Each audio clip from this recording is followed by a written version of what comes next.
Hey there, and welcome back to my channel, Weirdly O.C.D.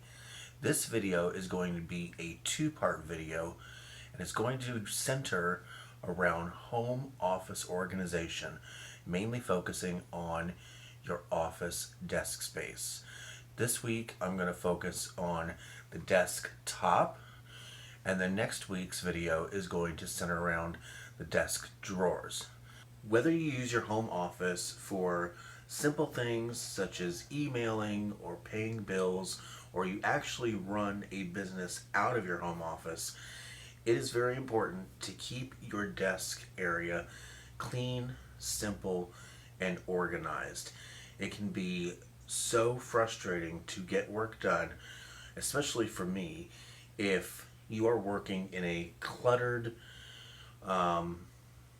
almost overran with just junk kind of workplace. I'm going to take you through my desktop here at home and tell you the things I have on here, why I have them on here, and what purpose they serve, and just kind of show you what works for me best. Now, of course, this isn't going to work for everybody because everybody has different needs when it comes to their home office, but I wanted to show you how we use ours and how we keep it clean. I'm going to go ahead and start here in the middle with the computer itself. Now, I know that we all remember from, the mid to late 90s, even, early to probably mid 2000s, when computers had those big conky towers that you either had to sit on your desktop or sit on the floor, and especially if you had them on the desktop, they took up way too much space. And it's so nice now that they make computers where everything is built in right to the desktop, and that's why I purchased this computer about 4 or 5 years ago. It's an HP all-in-one, and I absolutely love it. There is no tower whatsoever, so there's no extra space being taken up anywhere on the desk for that. Also, it gives your computer a very clean, simple look. Now we're going to move on to the left side of the desk. So over here to just the left of the computer, on the left side of the desk, I have a few different things set up. Starting from left to right, I have a paper shredder here. I highly recommend that if you don't have one, and I've talked about this in quite a few videos, if you do not have a paper shredder, you need to get one for your home office. It is very important to be shredding any mail or documents that you no longer need that have any personal information on it, even if it has just your name. And that little pile there that I have in front of the shredder is actually things that need to be shredded, but unfortunately, after about 5 or 6 years, our shredder finally, I think, just pretty much gave out and it's done. So I'm going to be looking online for another one. Now, I will say one thing. You also need to get a shredder that actually shreds everything into teeny tiny pieces, not just strips, because strips are extremely easy for people who really would want to get your information, to put them together and piece together your information and do what they want with your information that they want. So our shredder here, as you can see, puts everything into tiny pieces, not long strips. Now, moving on from the shredder and just going slightly right, I have the internet modem here, which of course I can't really help having that on the desk because our hookup is along this wall behind the desk, so that's just where unfortunately it had to go. And then here I have the printer and just a two-tier little paper organizer, excuse me. On the bottom, I just have general computer paper. That way, when I need to refill the paper and the printer, it's just right there for me to do. And then on the top, I have a phone book on the bottom there. Yes, I know that's old-fashioned, but you just never know. And I'm honestly surprised that they still give out phone books. I really should probably get rid of it because now you can just pretty much find any phone number you want on Google.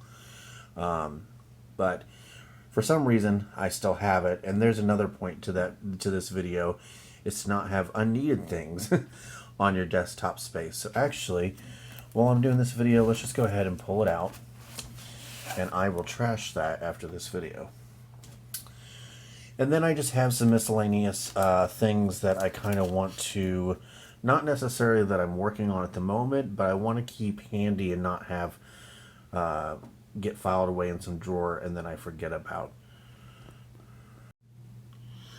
Now we're going to move on to the right side of the computer and the right side of the desk. This side is a little bit more, I guess I would say, involved maybe. It has, you know, a few more tools that I use than I do on the left side. So here I have just a little desk lamp, and granted this is a very bright desk lamp. And I just got a very cheap one. I believe that was only $5 from Walmart.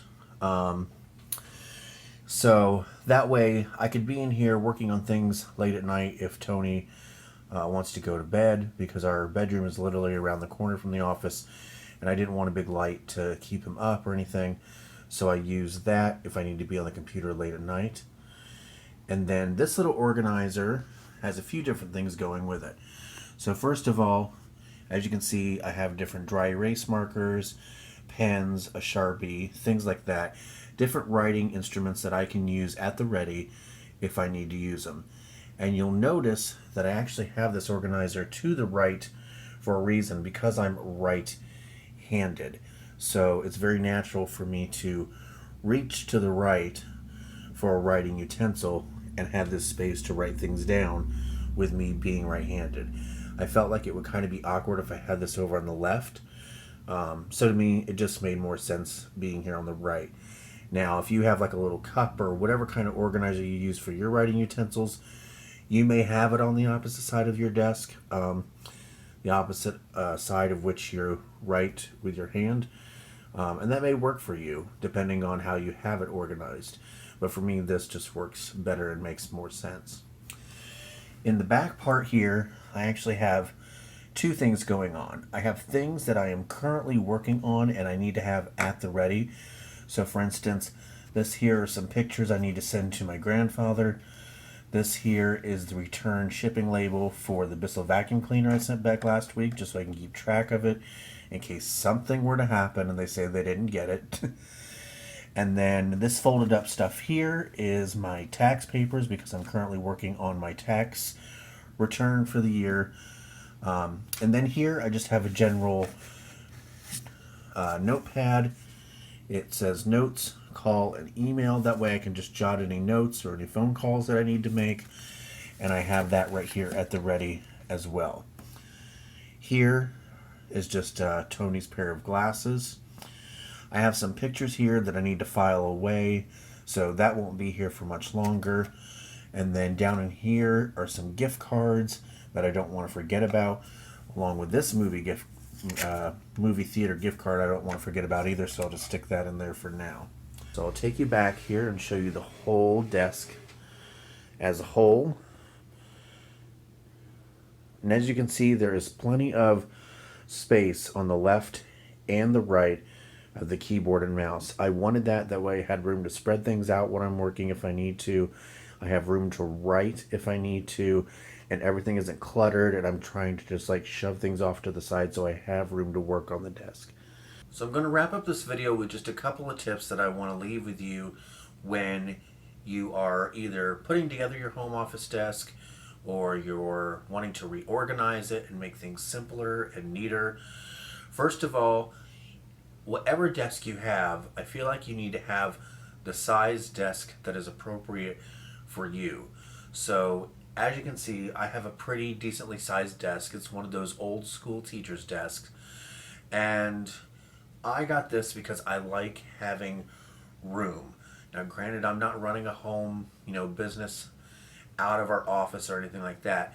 But as I said, I like having the room to be able to spread things out, write things out, especially because I create different things for work here at home. I do different things and tasks for work here at home, wanting to get caught up on things when I'm not at work. So it was very important for me to have ample desk space to do that. Secondly, I know it is very tempting to go find a bunch of cute little signs and little knickknacks and things like that from like Marshalls and TJ Maxx and Hobby Lobby and whatever to decorate your desk. And I did have not a lot of them on here before, but an okay amount. And even though it wasn't overwhelming to me, it would just feel a little bit cluttered. So I got rid of that and I stuck with things that went with the theme of our office, which is like a world map theme. And that's why you see the globe in the back corner of the desk. It goes with the theme of the room. If you have too many things on your desk, as far as cute and whatever, knickknacks, little tchotchkes, some people like to call them, it can be a bit overwhelming and a bit cluttered, even though if you do have it organized, it can still feel overwhelming. My last tip to you, there's two more tips. Also, go ahead and personalize your desk.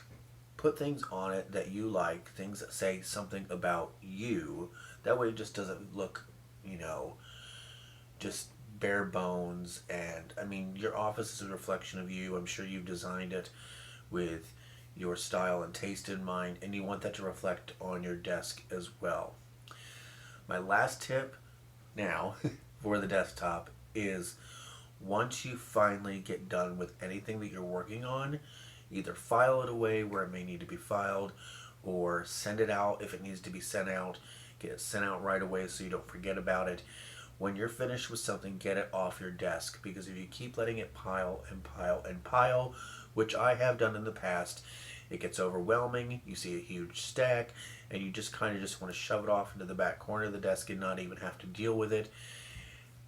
You're going to have to deal with it eventually, sooner or later. So I would recommend doing it sooner, getting it over and done with, and that way you can get back to your clean, neat, and organized workspace.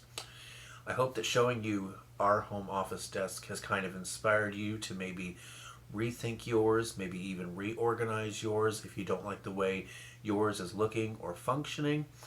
And as I said, there will be a part 2 for this next Monday, where I show you how I have the desk drawers organized and how they work for me. I hope you enjoyed this video, and I hope you found it helpful, and I will see you all next Monday. Have a great day or week. Bye-bye.